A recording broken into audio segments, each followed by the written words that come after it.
So you go up to Jay and you say, I'm a big fan. Yeah. And I just don't understand why he took you seriously. No offense. I immediately asked him a question about like the drums on Creepin' from Eric Church. I'm not gonna call Jay. That's like, he was bluffing. Everyone in Nashville's like, oh yeah, maybe we can do something. That never happens. And he literally goes, what do you want to, like, why are you calling me? I was like, you said to hit you up because I'm a songwriter. He goes, dude, kid, what do you want to do? Like, why are you calling? What do you want?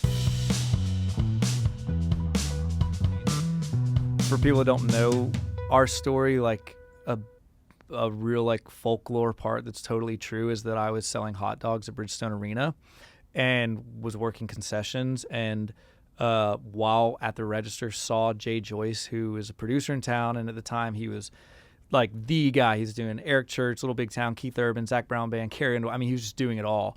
And I literally recognized him and saw him walk by and closed down my register and just went up to him and introduced myself in my Bridgestone uniform. Was like, hey man, like I make music, you know. And we got to talking and we swapped phone numbers, and I actually ended up going out to his studio. I texted him, went out to the studio and played him some stuff. And that led to bringing the band in, and then we played him some stuff as a band, and then he started working with us. That went from us being like literally guys just working odd jobs, playing like to two people in Nashville. That was pivotal. That was a huge moment, because when he was in our corner, now people in Nashville are like, okay, like even if this band sucks, like there's something here because this guy's in their corner. That story has always blown my mind, because how many times are you in a position to do something and you let the position pass you by? Yeah. And you go, oh, I could go up to Jay Joyce. There's Jay Joyce. I should go up to him. And then you don't, because didn't you leave your shift? Weren't people yelling at you? Or maybe not yelling at you, but they were annoyed that you left your hot dog stand. How many moments in my life do I go, oh my God, I should have gone up to Steven Tyler when I saw him and just said, hey. Now, I don't know what that would have done for me, but I go, I should have done it. Yeah. And you did it. Yeah, I did it. And, because you thought there was a lot at stake if you didn't, or why? I think subconsciously I felt there was a lot at stake. But I also was such a fan. And I just, as an art, I mean, you know, at that point in my life, maybe I had like a total of 20 people in my life come up to me and said they liked what I did. So this would be like if I played a coffee shop and one person in the corner drinking latte is like, hey, I like that one song you did. That felt really good. Oh, cool. So I know that no matter how successful someone is, even if, you know, it's weird when you see like the paparazzi thing, the people in Hollywood, and I understand that's a different animal. But like when you hear stories of like a fan approaching someone and the person gets annoyed, it's like, I mean, well, you put yourself in the position of wanting to be appreciated and wanting people to be fans. But I don't think Jay does that. I don't think he puts himself in a position to want to be appreciated. He's kind of a homebody, isn't he? Oh, yeah, he's a recluse. No, and I didn't know that at the time. Yeah, like, because everyone in Nashville like walks around and they all are at all the places. I had no idea at the time that was a 1 in a million thing for him to even be out of his house, because he like literally lives at his studio. I don't know if he literally does anymore, but at the time he was, I don't think he, but he literally was living at his studio. So he didn't leave. And so, yeah, I didn't know that was a 1 in a million. Even seeing Jay out in the world was rare. And I didn't know the opportunity that I was. Wait. So you go up to Jay and you say, hey man, I'm a big fan. Yeah. And I just don't understand why he took you seriously. No offense. Oh yeah. So I just don't get it. No, I think one of the reasons is that because now, once again, I don't know if it's subconscious. It'd be interesting to like talk to myself that night and like interview myself to know, because I can't really remember exactly whether I was being strategic or whether I was subconsciously being strategic. I'm trying to be like totally this many years removed now. I don't really care like if the folklore isn't as interesting. Like there may be a chance I was being strategic in this, but there would have been a real desire for me to know. I asked him quickly. I was like, hey, I'm a big fan, but I know in those situations, like, hey, how do I turn this from just, oh, thanks, man, appreciate you, and then we go our separate ways? I immediately asked him a question about, like, the drums on Creepin' from Eric Church. Like, I was like, hey, I do have a question just real quick. Like, was that, like, a sample, or was that, like, an actual, like, live drum take? Because there's, like, a delay on it. Like, is there a delay on that snare? And getting into that opened him up to, like, oh, this guy, like, he's not just appreciating me because I'm a famous producer. He's appreciating me because he is noticing a specific snare sound, and I think that kind of cut through the noise of going from just a fan to like a fellow creative. And maybe he doesn't even get recognized that often because, to be honest, I don't even know if I could pick him out in a crowd. Yeah, and I don't even know what he looks like. And I think, to be totally honest, I think that at that time, like if he was getting recognized, it would be just a person in Nashville that was making money from him and just like acknowledged it was only an opportunity. Like, oh man, I love what you did. Like, congrats on your CMA, congrats on your Grammy. Like, it'd be that kind of conversation. Yeah. So I think for him to be out in public and a person want to talk about drums was like, oh, but cool. then you do this thing which is so smart. I don't know what you're doing. You're driving down the highway. And what happens? Eric Church comes or something, and you go, I got Jay Joyce's number. I'm going to call him. And that changed your life.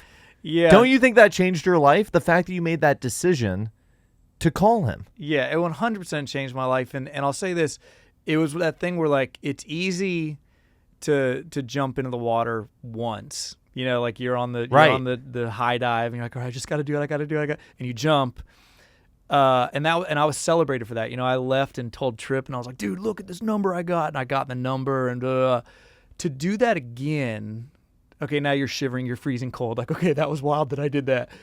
Now you got to jump again because you got to actually make something happen from this. And it's one thing just like swap numbers and be like, oh, cool, man. You know, now it's like, now you got to like ask him if he was serious and call him on his bluff if he wasn't. And I literally was in the car in traffic praying. I was like, God, what am I supposed to do? Like, I'm not going to call Jay. That's like, he was bluffing. Everyone in Nashville's like, oh yeah, maybe we can do something. It never happens.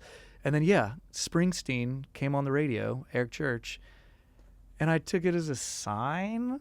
I was like, that's weird. Okay. And I pulled into a Publix parking lot and pulled up my phone and called Jay. I was like, hey man, this is really random. I sorry to bother you, but I met you at Bridgestone. You gave me your number. You said maybe. And he literally goes, well, what do you want to, like, why are you calling me? I was like, oh, well, you said to hit you up because I'm a songwriter. He goes, dude, kid, what do you want to do? Like, why are you calling? What do you want from me? And do you think he really said with that attitude? No, absolutely. Dude, 100%. Yes. That's anyone that knows Jay that's listening knows that's how he would say it. But that is a generous attitude, actually. Oh, yeah. Because he was trying to get to the core of how he could help you. Yeah, he's like, we're not going to fluff. What do you want? What do you want? Tell me, what can I do for you? And I was like, man, I want it. I want the thing. I want to be an artist. I want to be a songwriter. I want records. I want the whole, and I literally gave him the spiel of like, it all comes down to this moment. I've dreamed this my whole life. Like, I want to be a songwriter. I want to be an artist. I want to tour the world. I want to do it, man. And like, he was like, all right, well, come over tomorrow. And it was that short. Like, and he just, and I went the next day, and I'd be thinking, maybe this guy's not as busy as I think he is. He's got so much free time. Yeah. No, but and then we went and I played him some songs. He was like, well, I want to hear the band. So the band came back like a week later. And it was funny because he had just done a joint venture with Warner Chappell, like a publishing joint venture. And they were coming to have like their celebration party that day. And he was like, hey, why don't you play some songs for him? And I was like, cool. And so people started like filing in. And like I went up to him, I was like, hey, so what are we doing? Like, what, like, are we going to play a show, or do you want to just like play a song, or do I need to talk? And he was walking, and I was like following him like a little puppy dog. Like, hey, we didn't rehearse really. Like, what do you want me? And he turns around, he's smoking a cigarette, which I think he's quit smoking since then, but he used to be like a chain smoker, and it was, always like his thing. But he pulled his cigarette out, and he just goes, do you want to do this? You said this is what you want to do, right? And I was like, well, yeah, but and he goes, then just go effing do it, and walked away.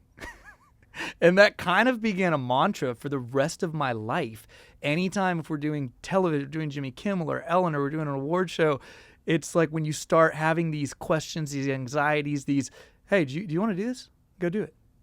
Like, it sounds simple, but really sometimes it is that simple. Like, if you don't want to do this, go get the job. Go work for go do something. But this is what you want to do, right?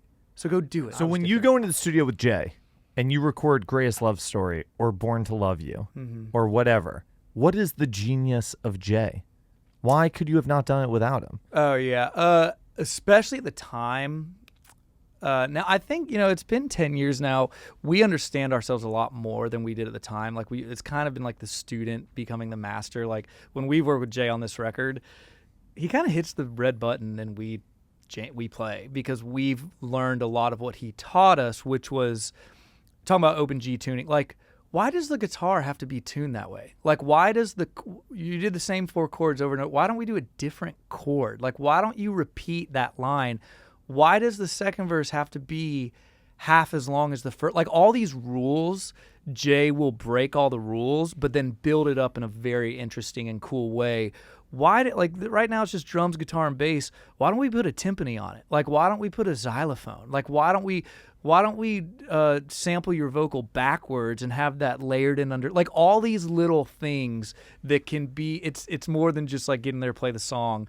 And then even with songwriting, like, why does it have to be perfect? Like, why does that have to rhyme? Who said that has to rhyme? Like, no, like Hallelujah Nights, our title track on that first record, like the rhyme scheme in there and the phrasing is nuts. And that was when I was like starting to learn about Nashville songwriting and being like, hey, this doesn't really, why doesn't it work? Dude, no one cares. In Des Moines, Iowa, they do not care. It just has to feel good.